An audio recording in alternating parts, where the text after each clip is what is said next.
नाम डॉक्टर विनय सिंह चौहान है। मैं अजमेर राजस्थान किशनगढ़ से बिलोंग करता हूँ। पिछले 20 सालों से इलेक्ट्रोपैथी की निरंतर प्रैक्टिस कर रहा हूँ। अच्छे अच्छे पेशेंट देखे हैं और काफ़ी अच्छा एक्सपीरियंस और अच्छा रिजल्ट दिया है। मैं डाइल्यूशंस के ऊपर ज़्यादा काम करता हूँ। स्टोन और स्किन डिजीज़ के मेरे पास बहुत सारे पेशेंट हैं। अभी क्या हुआ, 2019 के अंदर जब कोरोना आया, कोरोना आने के बाद में एक दिमाग में विचार आया कि हम लोग ये त्रासदी बहुत हमारे जीवन में सबसे बड़ी त्रासदी थी। इस त्रासदी को हमें कैसे निपटना चाहिए? क्या हमारा इलेक्ट्रोपैथी कुछ योगदान कर सकता है? क्या इलेक्ट्रोपैथी के जरिए हम इतने पेशेंटों को ठीक कर सकते हैं या उनको रिलीफ दे सकते हैं? इसी चीज को लेकर एक छोटी सी जर्नी शुरू करी, रिसर्च करी, तो मालूम पड़ा स्क्रोफिलोसोवन और वर्मीफ्लूगोवन एक मेडिसिन ऐसी हैं जो हमारे रेस्पिरेटरी सिस्टम के ऊपर काम करती है और इनकी 2000 की डोज हम 1 ड्रॉप में इनको पिलाएं पेशेंट को, तो कुछ हद तक उनको क्या है कि इम्यूनिटी उनकी डेवलप हो सकती है। तो इम्यूनिटी बूस्टर के रूप में हम उसका हमने काम शुरू किया। मैंने सबसे पहले अपने क्लिनिक के ऊपर इलेक्ट्रोपैथी की स्क्रोफिलोसोवन और वर्मीफ्लूगोवन की 200 की डोज मैंने उनको पिलाई। 2-3-4 पेशेंट को पिलाई तो उनका अच्छा महसूस हुआ, उनकी इम्यूनिटी थोड़ी स्ट्रॉन्ग रही, सर्दी जुकाम खांसी बुखार से उनका थोड़ा सा रहा।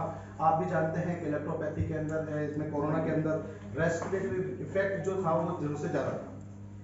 करते करते क्या हुआ कि एक दो संस्थाओं के मित्र मिले, उन्होंने कहा यार आप ऐसा इतना बढ़िया काम कर रहे हो और इसी संस्था को काम में आगे लेते हुए आप कोविड के ऊपर कुछ ऐसा करिए कि जहां जनमानस को फायदा हो। स्क्रोफिलोसोवन वर्मीफ्लूगोवन की हमने इसको अपना एक इम्यूनिटी बूस्टर के रूप में मेडिसिन डेवलप करी और इस दोनों दवाइयों को हमने मिक्स बनाकर हमने किशनगढ़ के अंदर 25,000 से ज्यादा लोगों को हमने दवाइयां दी।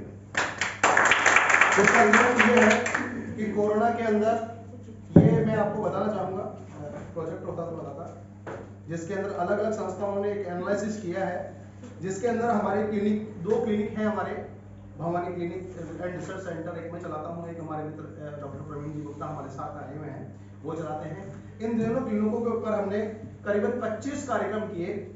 18,762 लोगों को हम लोगों ने दवाइयां पिलाई।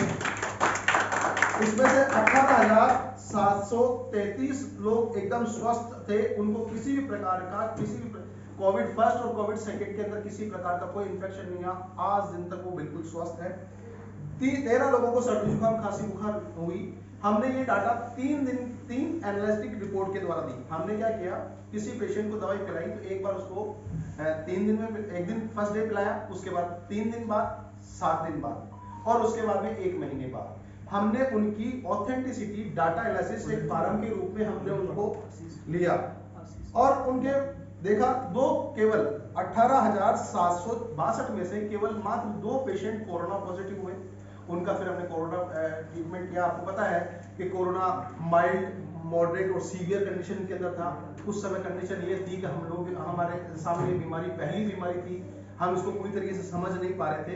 तो उसके बाद में फिर हमें वो लगा कि ये सीवियर पेशेंट है, तो हमने उनको गवर्नमेंट ने उनको रेफर कर दिया, भाई हम इसके ऊपर काम नहीं कर सकते। 2 पेशेंट को कोरोना पॉजिटिव हुआ, बाकी 18,700 लोगों को ये 12/11/2020 तक के जो कैंप थे उसकी रिपोर्ट है। उसके बाद हमने उन कार्यक्रमों को कंटिन्यू किया और ये करने के लिए मैं धन्यवाद करना चाहूंगा हमारे किशनगढ़ के 25 से ज्यादा संस्थाएं, जिसमें मां भारती रक्षा मंच, सेवा भारती, भारत विकास परिषद, आरके मार्बल ग्रुप्स, गैर सरकारी शिक्षण संस्थान welfare society, Congress youth Congress, महर्षि पारासर मानव सेवा संस्थान चैरिटेबल ट्रस्ट, ब्रह्म भाट समाज, जैन समाज, अग्रवाल समाज, क्षत्रिय कुमाऊं समाज, राजपूत समाज, मत्तड़ परिवार, इस तरीके से करते हुए मैं अपने पुलिस विभाग, ऑनरेबल कोर्ट, इन सब जगह पर हमने जगह जगह कैंप लगाकर उनको हमने दवाइयां पिलाई। उसका एक पूरा का पूरा प्रारूप मैं आपके सामने प्रस्तुत करना चाहता हूं कि ये सब करके हमने पूरी कटिंग और वो मैंने सर को सबमिट किया है ऑथेंटिसिटी के साथ में। और इस काम को करते हुए हमें 25,000 से ज्यादा रोगी हमने दिखे। अलग अलग जगह से अलग अलग संस्थाओं ने, समाज सेवी संस्थाओं ने अपने अपने सम्मान पत्र, प्रशस्ति पत्र दिए मैं मानता हूं कि इस गंभीर बीमारी में, इस गंभीर समस्या के अंदर हमने इन चीजों को बहुत गंभीरता से लिया और देखा, और इसी काम को करते हुए किशनगढ़ के अंदर, राजस्थान के अंदर इसको माननीय हमारे राज्यपाल महोदय ने, हमने इस पूरी को एक पुस्तक बंद, किताब बंद तरीके से हमने इस पुस्तक बनाई है। इसका इनोग्रेशन जो किया इस बुक का, वो राजस्थान के राज्यपाल महोदय ने किया था। ये उसकी कुछ तस्वीरें हैं। ये सारा का सारा काम हमारे किशनगढ़ और पूरे राजस्थान में हुआ है। सबसे ज्यादा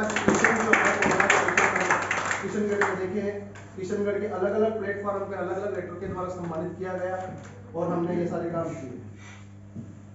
दोस्तों, मैं कहना चाहूंगा, वास्तव में इलेक्ट्रोपैथी के अंदर रिजल्ट हैं। हम बात करेंगे, हम सिंगल मेडिसिन से भी हम काम करते हैं। हमें अपने, सबसे पहली चीज ये होती है कि हमें अपनी चीज पर फेथ होना चाहिए। यदि हम किसी भी काम को करेंगे और हम उसमें फेथफुल नहीं रहेंगे, तो मैं जानता हूं कि हमें कहीं पे भी सफलता नहीं मिल सकती। मैं धन्यवाद देना चाहता हूं Devi Ahilya cancer hospitals, honourable हरडिया जी को, मैडम को, और सभी को, आप लोगों ने इतना अच्छा रिजल्ट निकाला है। मैं आज शायद मेरी दूसरी मुलाकात है सर और मैम से।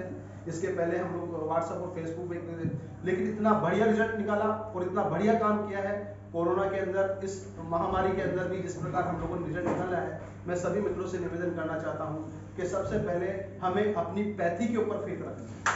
हम अपनी पैथी पे फेथ रखेंगे, हम अपने काम पे फेथ रखेंगे, हम अपनी ईमानदारी से काम करेंगे, तो मैं जानता हूं कि हम कहीं भी पीछे नहीं हट सकते।